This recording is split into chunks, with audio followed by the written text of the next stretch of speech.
Hello, Mr. Stromberg here. This is our last art history lecture. We're going to talk today about artist Andy Warhol, who you see here with his piece Maryland Diptych, and then we're going to attempt to explain how art got to the crazy place that it is today at the time of this recording, 2020.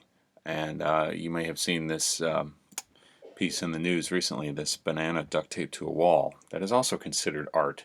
So art's gone to some pretty crazy places. And today I want to bring it full circle and bring it all the way up to the present. So here we go.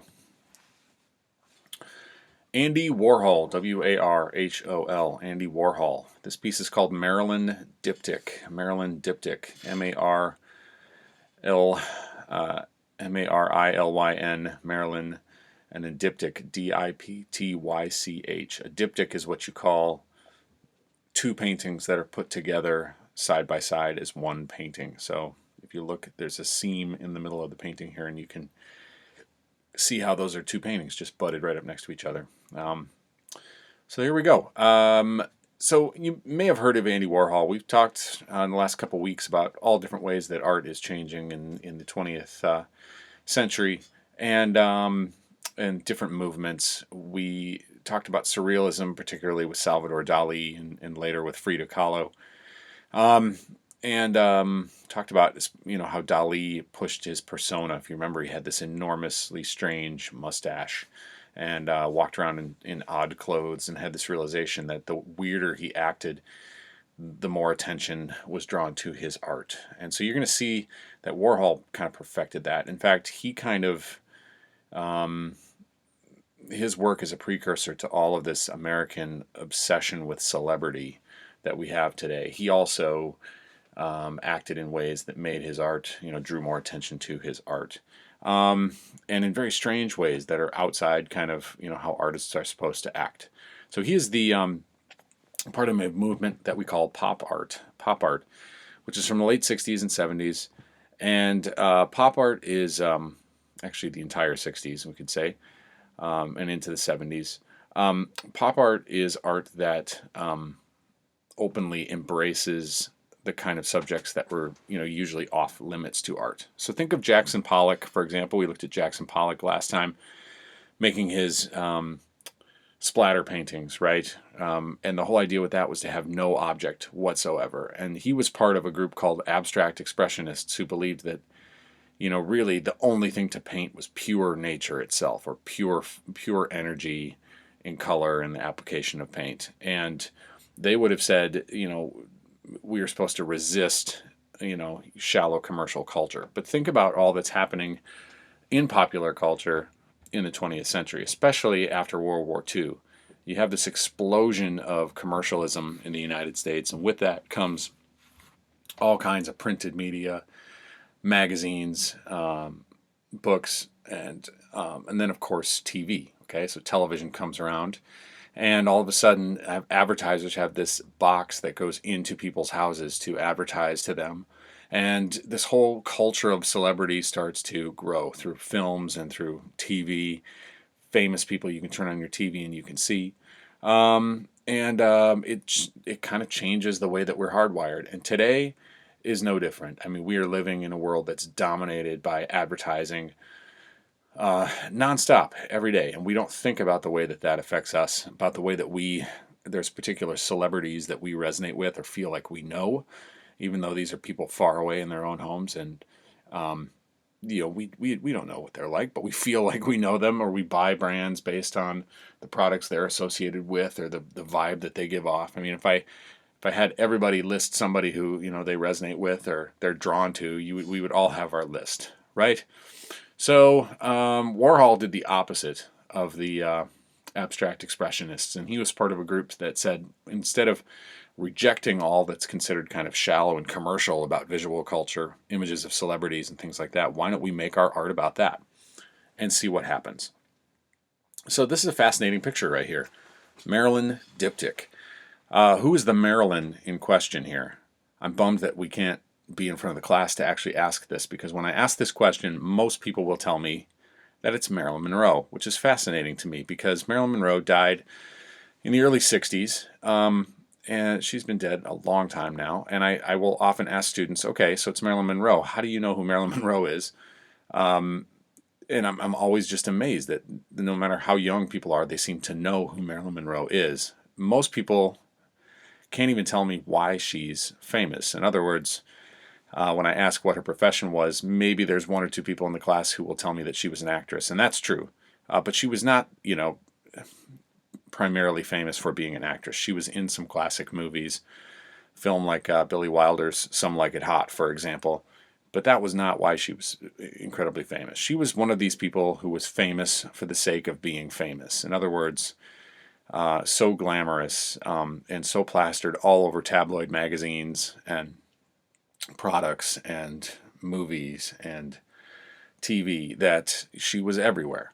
If I asked you to think of, the people who are famous for being famous in today's culture, the Kardashians probably come to mind, and that's a very similar way of thinking about it. Marilyn Monroe, also the quintessential sex symbol of the 1960s.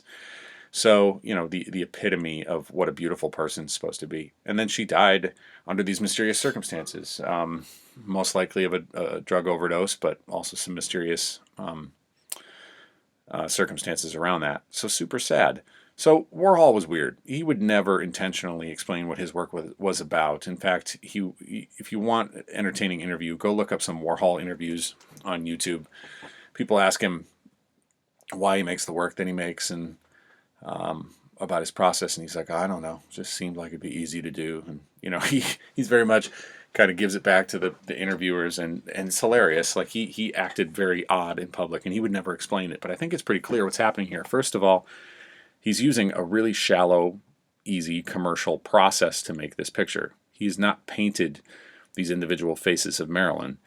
He's actually using the same process you make to make a silkscreen t-shirt. So if you have a t-shirt that has some ink printing on it, it's that same process. He's taken her photo and through a photographic process made it into a silkscreen that can be replicated over and over and over again. So on one side here you see the repetition, of Marilyn's faces, 25 faces, all perfectly put together, all perfectly colored, all made up, perfect.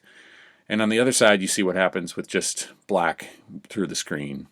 And you see what happens when there's too much ink on the screen. If you look at those ones towards the middle of the picture, and then toward the outside right here, you see what happens when you've got too little ink on the screen. So there's some messiness there.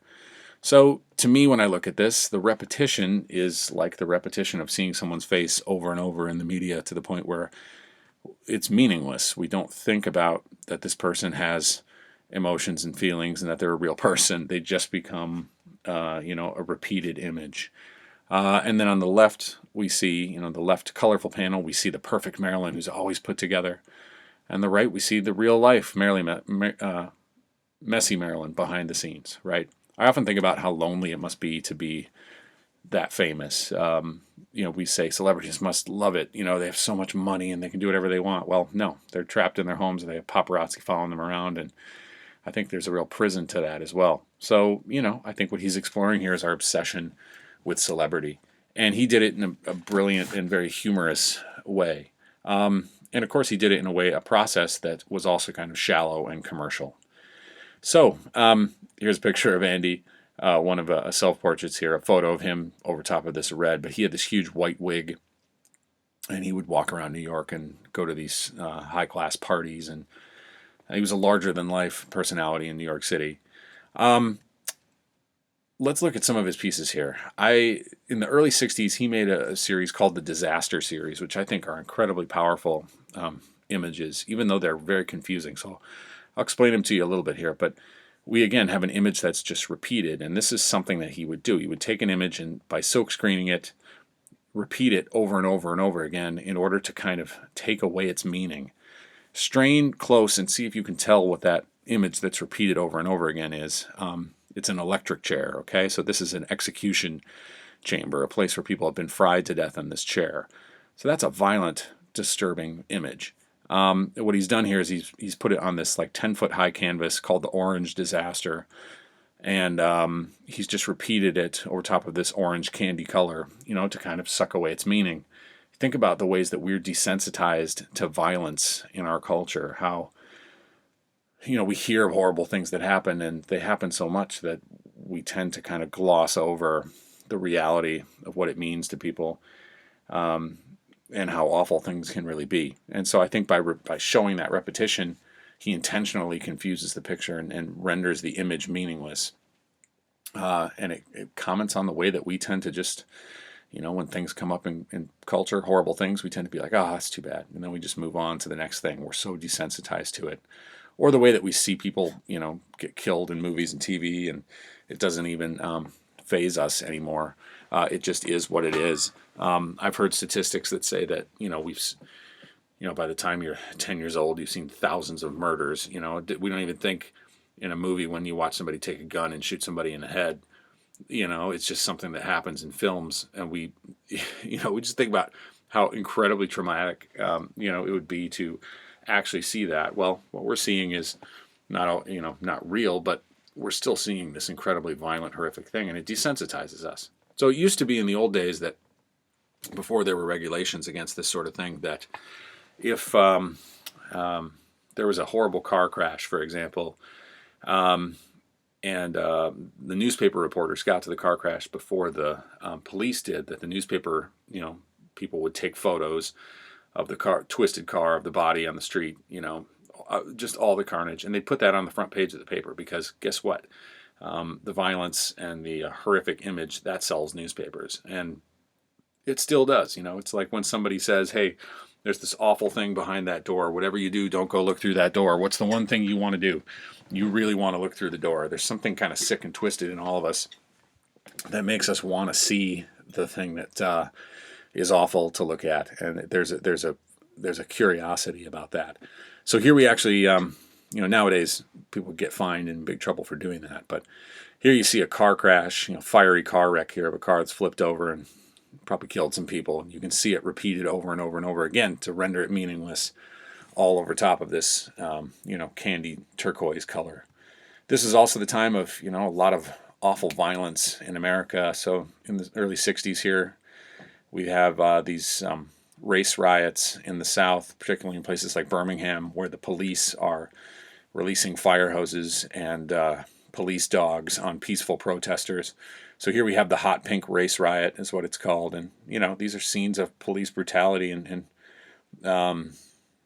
injustice here, but again, rendered somewhat meaningless, hard to understand, over top of this bright pink. That's a powerful way to kind of sum up in one image the way that we tend to gloss over violence and normalize violence in American culture.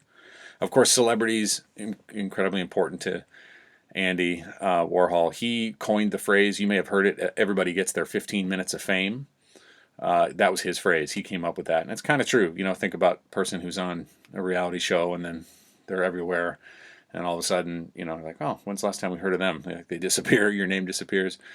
He also coined the phrase superstar to talk about someone who's really famous. That was his word. There's probably no celebrity bigger or more important to Americans, particularly women, than Jackie Kennedy. The Kennedys were the youngest couple to take the White House, and they were glamorous, and they had all kinds of promise of, in the 60s, at time of pretty incredible change in America and in the world, that they were going to usher in this change. And she was the kind of celebrity who women in particular looked at and just idolized, and she would wear a particular dress in public, and then this dress would sell out nationwide, and people wanted, she was a fashion icon. And they watched her life changed overnight in November 22nd, 1963, when her husband was killed. President Kennedy assassinated in Dallas. So here she is. You can see images of her smiling from that morning in the top left squares there, and images from the funeral on the top right and the bottom left. And then in the bottom right there, those four are the picture of her from the very famous photo of her standing next to Lyndon Johnson, still covered in her husband's blood as he's being sworn in as president on Air Force One. Cleverly, if you look, he mirrors that image of her. Look at the bright blue image there. He mirrors the one next to it on the left, so that if you look, President Kennedy's face is in half of each of those, so we actually see his face there. So again, what's he studying here? He's commenting on this, the way that we've elevated Jackie Kennedy here as a celebrity and commenting on her celebrity the way we all feel like we know her, throughout this tragic time in America. Obviously, we feel a connection to products as well. We all have brands that we buy because we have brand loyalty. Advertisers know this. It's why, when you watch commercials on TV, they'll try to convince you all the time that their product is more about just the product, right? It's about a lifestyle, or it's about, they'll connect it to much bigger ideas. And we buy into it. We all believe it. We all buy products, even though they cost more, because we have brand loyalty. Well, when Warhol thought about this and tried to explore popular culture and brand loyalty, the easiest thing for him to come back to was Campbell's soup. So this is a silk-screened painting here of shallow commercial objects you can buy at the grocery store. What is it, advertisement or a painting? No, it's a painting. And the fact that it's a painting is a pretty interesting art statement. Andy Warhol was part of a poor immigrant family from Slovakia, and they were born and raised in Pittsburgh, Pennsylvania, during the Great Depression, and spent many winters in freezing cold, with not much food to eat. And what was the one thing they had in their poor house? Campbell's Soup. Campbell's Soup, by the way, is a company that every time there's an economic downturn or things get difficult, Campbell's Soup does really well because if you don't know this, it's cheap. You can mix it with some noodles or add some, liquid to it and making it, it's a cheap, easy meal. And it was what they ate all the time when he was a kid. And of course, it has this iconic red and white can with this gold label in the middle. And so, he started just making paintings of Campbell's soup cans. And there are many, many of these. I mean, he actually set up a studio and called it The Factory and paid people to help to make these, to actually commercialize his art as a way of commenting on commercial culture, which is kind of maddening when you think about how different that is for art, but also kind of brilliant in that what's he trying to do? Comment on the commercialization of products and the way that we all, resonate with specific products. A few others here just to go through, and again, often repeating them to kind of take away their meanings or intentionally confuse us to make us have to think deeper about what they mean. Here's Coke bottles. You can go to the farthest corners of the earth and you find Coca-Cola in this green bottle. It's an iconic and incredibly recognizable brand, right? Probably the world's most recognizable brand, Coca-Cola. Objects as well. So here, dollar bills, just repeated over and over and over again. More celebrities. Here's Marilyn again, the famous large Marilyn here, all put together here. You can see how he's just painted a flat color behind her hair and her eyeshadow there, her lips. So that it feels like candy, right? It feels somewhat artificial even as it's put together here. I mean, I think that's actually, he would never explain it, go into depth about it, but I think it's pretty clear that he's, commenting on the way that we're obsessed with celebrities. I've always been drawn to this one. This is called the Brown Marilyn. It's like a 10-foot high painting. And here we have her kind of put together, but she's just surrounded by this big sea of empty, nondescript brown, which is really sad, like, again, think about her loneliness and how her life ended in total loneliness. I think that this goes a long way to explaining that. Other celebrities, I love putting kids on the spot here to see who can tell me who this is. This is Elvis Presley, the king of rock and roll, incredibly important, popular figure at the time. So popular that even though he couldn't act worth a lick, they just put him in Western movies. So, here we have him repeated twice here from a Western. He was the most non-threatening cowboy ever, but he was incredibly popular and famous. And so, he, of course, movies did really well. And what's he doing? Again, something incredibly violent that doesn't even strike us as violent, right? He's pointing a gun at us.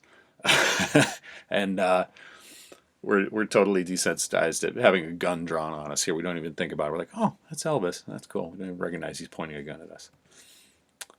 Symbols as well, the skull for death. There are many, many thousands of these images. Warhol was incredibly famous. He made lots of pictures of celebrities, commissioned portraits of rock stars and other celebrities. He made this huge series of Mao, Chairman Mao, from China as well. And I want to talk quickly here about the end of his life.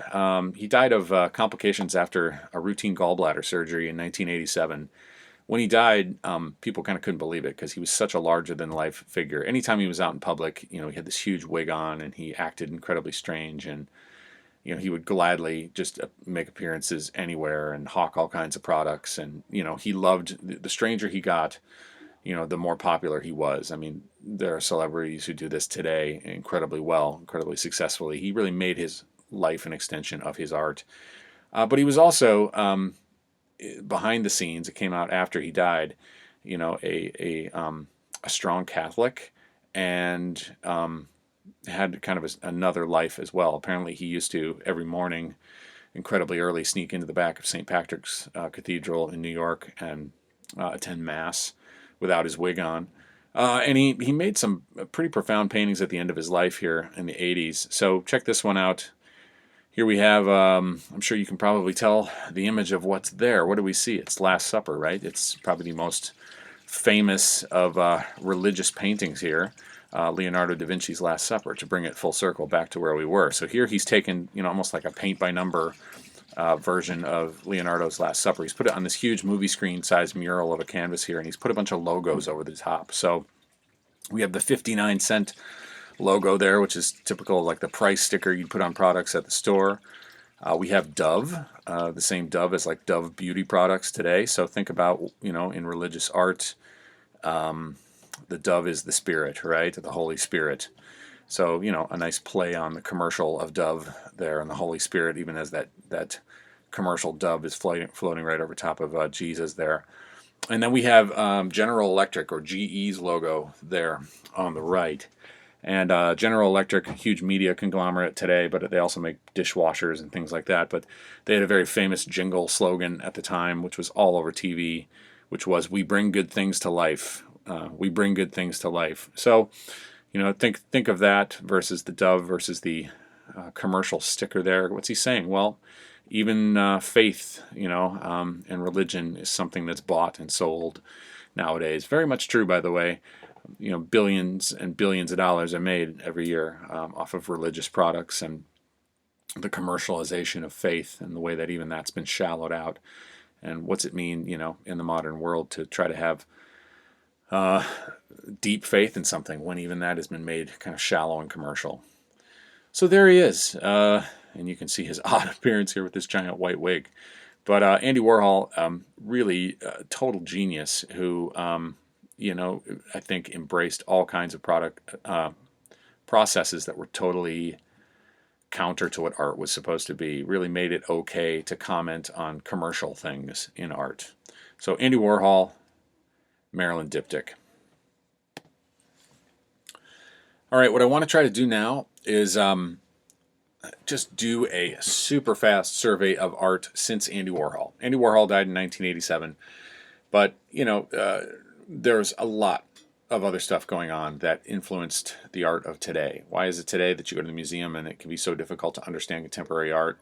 I talk to students all the time who get really upset about contemporary art. They just don't understand it. It makes them mad.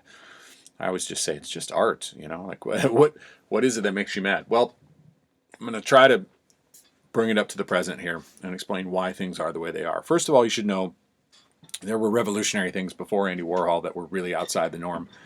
This is very much a brief survey. So let's go back a couple decades here, okay, to the earlier part of the 20th century. This is an artist named Marcel Duchamp. So living in New York City, and he was making paintings like this. This is called Nude Descending a Staircase. And if you look at it, it kind of looks like a figure in time-lapse or something going down a staircase here. But he was having trouble getting noticed, getting turned down from art shows, and he was frustrated about that. And after getting shut out of a particularly big art show, he created this piece right here. This is the same artist. So this is exactly what it looks like here. It's actually an old urinal. He found this in the alley in New York City. And, he did this as an experiment. He was mad that, trying to figure out, basically his art was about what is art and what isn't art. If I asked every one of you to try to define what is art, we could all have different answers to that question, right? Because art is subjective. And what beauty is in the eye of the beholder, right? So this is very much what Duchamp was doing here. He thought, well, if I take this piece of trash, even more than that, an old urinal, something somebody peed in, and I turn it on its side and I say it's art, who is somebody to tell me it's not art if I really believe that it's art? The only thing that art seems to have is it, often has a signature on it and a date. So you can see there, R. Mutt, 1917. He signed it under a pseudonym and he dated it. Now it's called he labeled it. It's called Fountain, and so yeah, I mean, is it art? Well, as an art object, it was not intended to be. But the fact that he says it's art, that is a monumentally significant question in art, right? If one person says it's art, who are you to tell them it's not? So that brought about the whole idea of the ready-made sculpture. And this is another Duchamp, which is just what it looks like, a bicycle wheel on a stool. Did it make people mad? Yes. Does it still make people mad? Yes. Idea-wise, that's an enormous question. What is art and what isn't art? Because really, it's incredibly hard to define the line between the two. So Duchamp was a hero to a lot of artists, including Warhol, who saw him as somebody who had figured this out decades before other people had. So flash forward to the 1950s here.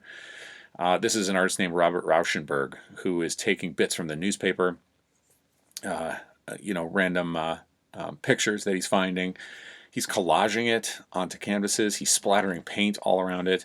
So it's kind of a precursor to pop art, right? There's commercial things, but there's also all kinds of ready materials just putting on there. And he's blurring the lines between sculpture, collage, and painting. So look at this ridiculous work by Rauschenberg here, where he's actually taken the canvas, instead of having it on the wall, he's put it on the floor. There's a piece of a police barricade that he's cut up and glued to it there. He's added paint.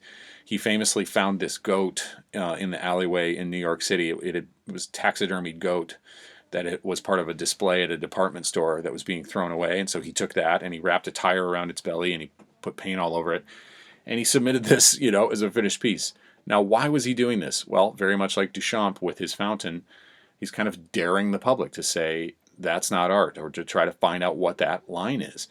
It's a ridiculous piece of art. It doesn't conform to any idea of what we have or what we think art's supposed to be. But in another way, it's also secretly brilliant because it kind of shows that, anything is possible. Rauschenberg also, I think, even though through breaking the rules, also made some incredibly brilliant, kind of strangely beautiful pieces as well. Look at this bright color fields here of these bed-sized canvases all propped up with paint splattered all over them and abstraction and objects glued to them, blurring the lines of what can be art and what's not art. There were other pop artists as well. Andy Warhol was not the only one. There's a whole group. So one of them was Roy Lichtenstein, who famously took these little comic book stills, which are only sometimes an inch or two across in the newspaper, but he blew them up enormously and made paintings out of them as a way to comment kind of on shallow commercial art processes here. He even used, if you look at her skin here, there's the little dot there, okay, the halftone dots, which are called Ben-Day dots. And, he scaled them up to become, intentionally made his work look shallow and commercial, but also huge and monumental like painting to again, comment on commercial processes. So after the 1960s, pop art had kind of, really exhausted what artists thought they could be about. Up until pop art, the idea was maybe the line for popular art is, that you don't embrace celebrities, you don't embrace shallow commercial advertising culture. Well, once you've done that, what is art supposed to be about? So the 70s comes about and creates a whole new different theory about art and makes it, art somewhat difficult to understand. One of those was earth art, okay, or the earth movement. This is, in the 70s is when Earth Day comes about in the environmental movement. And there were a whole school of artists who thought maybe we can take art and we can actually take it outside of the white cube of the studio and, make it so that you don't go to the gallery to see it, but you have to, in this case, hike out to the Great Salt Lake in Utah, miles and miles off-road to get to it. And so there are actually places around the country, like out in the middle of the desert in Nevada, where there are earthworks like this, or big sculptural things that you can go and see. And so this is called Spiral Jetty by an artist named Robert Smithson, and it's a 1,500-foot long road that just goes out into the Salt Lake in Utah. Still there, by the way. And into the rest of the 70s, I think there was feeling that art really truly had exhausted itself. It had even taken on shallow commercial things. So what's left? Well, there's an emptiness to it, and that led to minimalism, which I think is one of the harder things to understand about art, and people get really upset at it, because maybe the whole idea is not that it's deep, but that there is very, there's not much there except except the bare essentials of what's supposed to be there. So think back to Mondrian. Mondrian was dead by this point, but I think art itself had really kind of, arrived at that kind of super simple scaled back, geometric forms, the grid, all of that. By the 70s, minimalism was it. And minimalism is kind of the last great movement in art, you could say, is a movement, because after minimalism, things really fracture off into all kinds of different ways. So we can go quick through some of these. Sometimes they're geometric and quite interesting. Other times it's literally a pile of bricks on the floor arranged in a cube, and those can be very difficult things to understand. But again, art's all about context, and when you understand that there was a real bleak understanding about art having completely exhausted itself and nothing original to be done anymore, you can see why artists went that way in the 1970s. Of course, it didn't stay that way, thank goodness, because there were artists who said, well, skill has to account for something, and maybe art can do the opposite. So this is by an artist named Richard Estes, and this is photorealism. So this is a painting, believe it or not, even though it's completely photorealistic. And the whole idea was, into the, as we're getting into the 1980s here, the idea of making something that's so realistic it blurs the line between photography and painting. So these are often used by projecting the image and then figuring out how to paint it, as realistically as possible. And so this is also Richard Estes.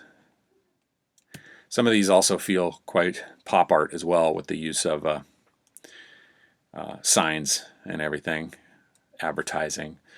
Photorealist sculpture. So this is by an artist named Dwayne Hansen.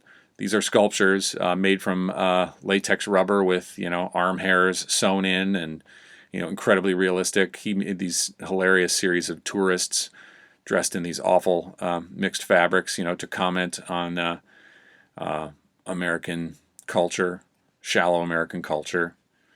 Here's the supermarket shopper, curlers in her hair, a cigarette burned right down to her lips here, bruises on her arms, and this cart full of fatty food. He famously made this piece too, called The Museum Guard.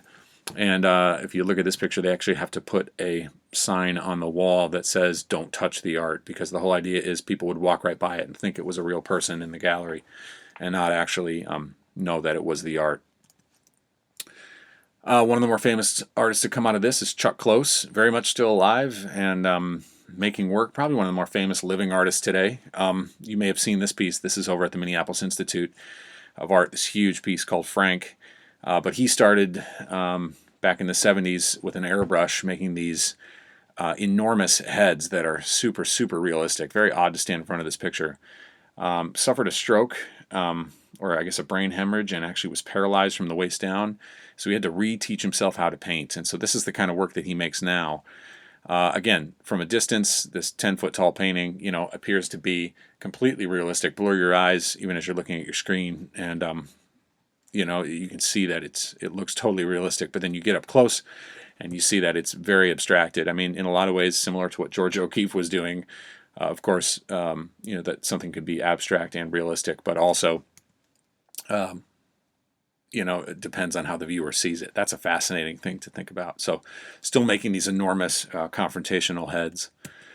One artist who also very much alive, making work today, who really gets a lot of people angry, but also, is making work that sometimes can be kind of interesting, is this guy. Jeff Koons is his name. Obscenely wealthy artist. Jeff Koons, you could sum up in that he believed Warhol kind of didn't push shallowness far enough.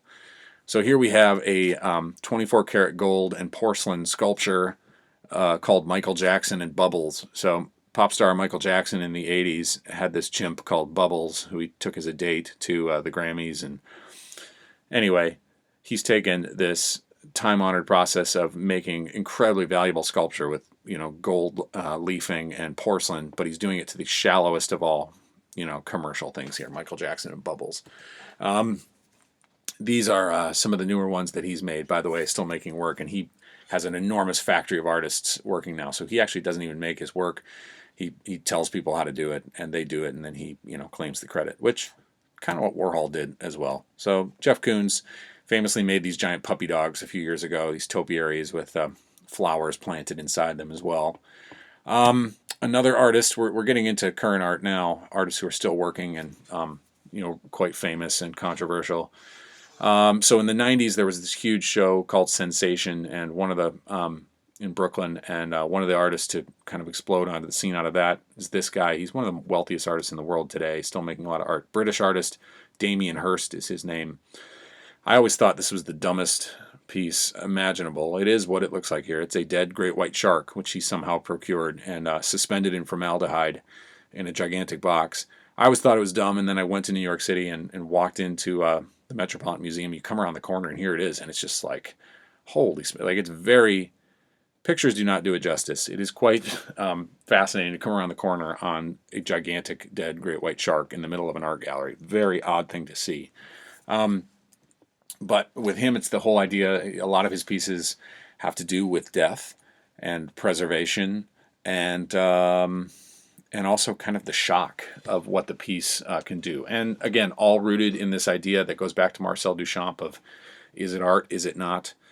Damien Hirst made an enormous amount of money off of these shocking things because nowadays the art market is out of control. In other words, if it gets out there that this is the hot artist to buy, well, the incredibly wealthy art buyers will bid each other up and spend, hundreds of millions of dollars on pieces of art, which is crazy. The artists know this is crazy too. And so Damien Hirst has made it his mission to kind of highlight how crazy it is and also manipulate it and make that part of his art. This is a piece called For the Love of God, and it is a real human skull that he somehow procured,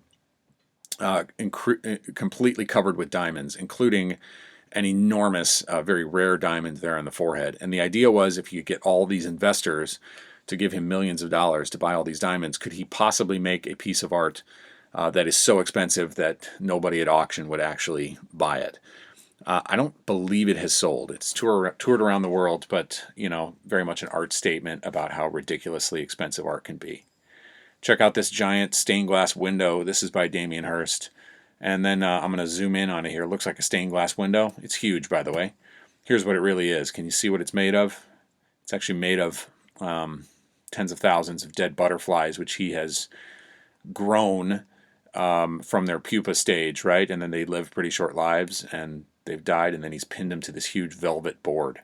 Absolutely crazy. Again, kind of obsessed with death, but also pieces that are over the top, kind of shocking. Damien Hirst. Other pieces. Some of you will no doubt have seen this. This is in Chicago, Illinois.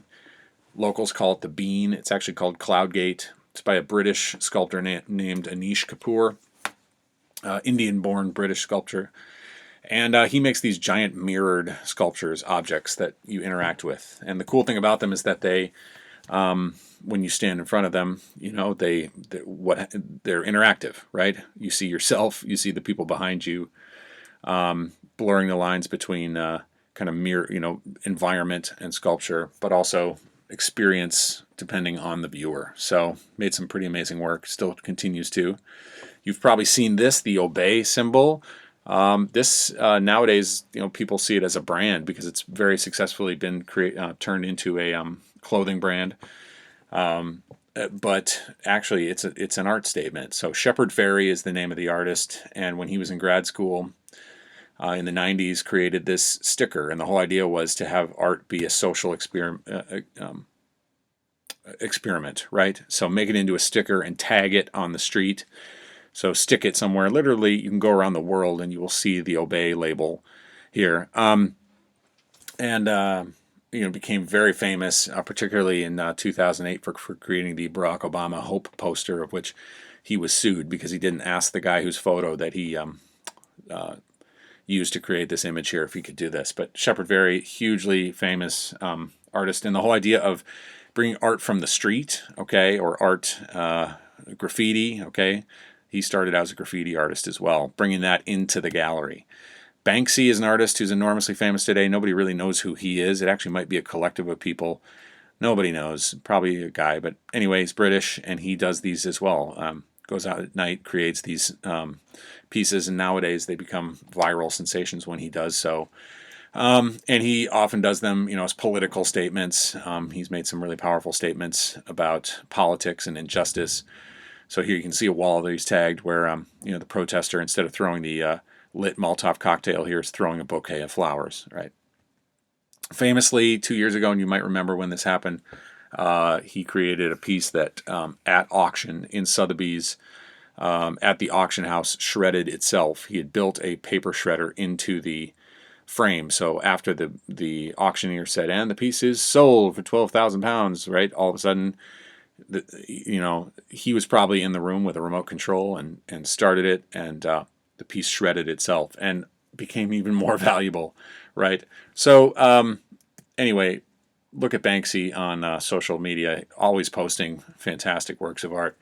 We should talk about performance art, because this is really interesting. The whole idea that art doesn't have to be a solid image, a still sculpture or a solid painting, but it could actually be an experiment or a social experiment that could be called art. This is a very one that I just find really fascinating, from 2005, called Shoot an Iraqi.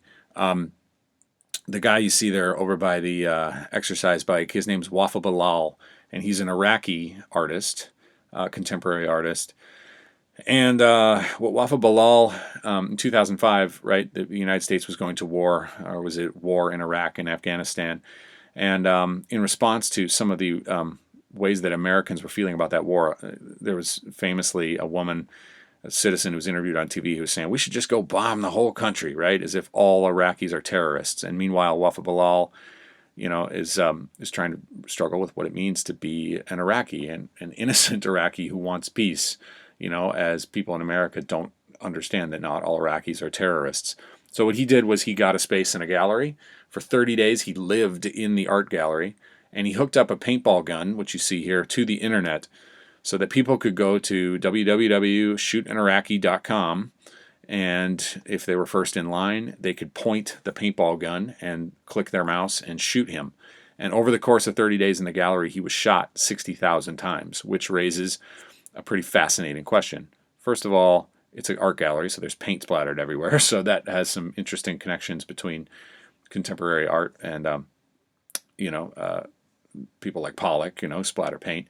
But obviously, would you shoot somebody just because you can on the internet? It doesn't have any, meaning, or there's no consequence for you sitting alone at your house at 2 a.m, going on that website, clicking and causing somebody pain. That's kind of a parallel to what was happening with the war in Iraq as far as he was concerned. So that's a very powerful statement.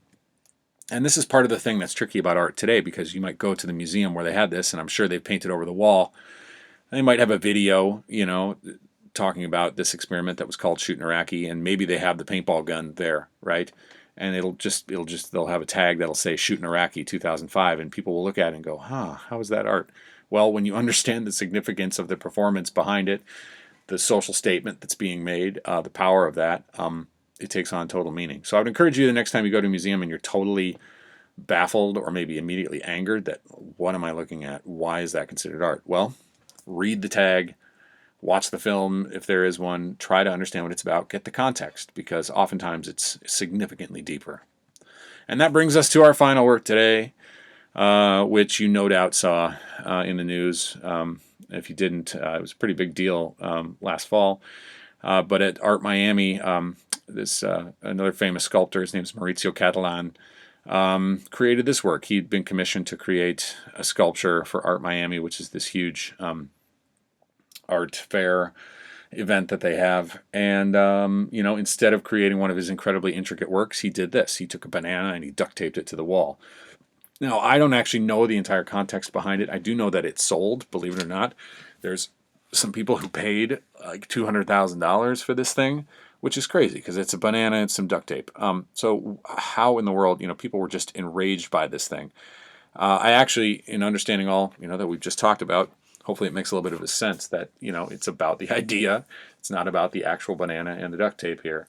Again, it goes back to that Duchamp idea of what is art and what isn't art. Maurizio Catalan, very famous, extremely wealthy artist, sought after artist, and the fact that he made it, obviously gives it value. And I think, in some ways kind of highlights the ridiculousness of art. And what if that's what it's about? What if he set about to make this piece, okay, not as a profound art statement, but as I wonder how simple and mischievous and comical I could make this piece and still have it, cause a statement.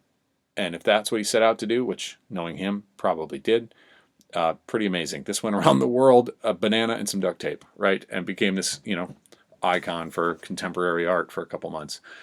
So there you go. Not always easy to understand, but that's how we get from, cave art and the earliest of art all the way up through the Renaissance to a banana stuck to a wall. It really is based around this question of what is art and what isn't art. It can be why art is so difficult to understand today. In a lot of ways, the only truly original new art you can have nowadays is based around new technology. So there's all kinds of amazing things being done with, web-based projects, new computer software, projection technology, all of that. There's some really cool installation art.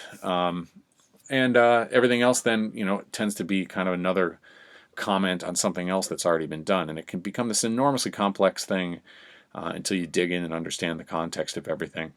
I hope that cleared some things up, and I hope that you found that interesting. Thanks for listening. Appreciate it. Take care.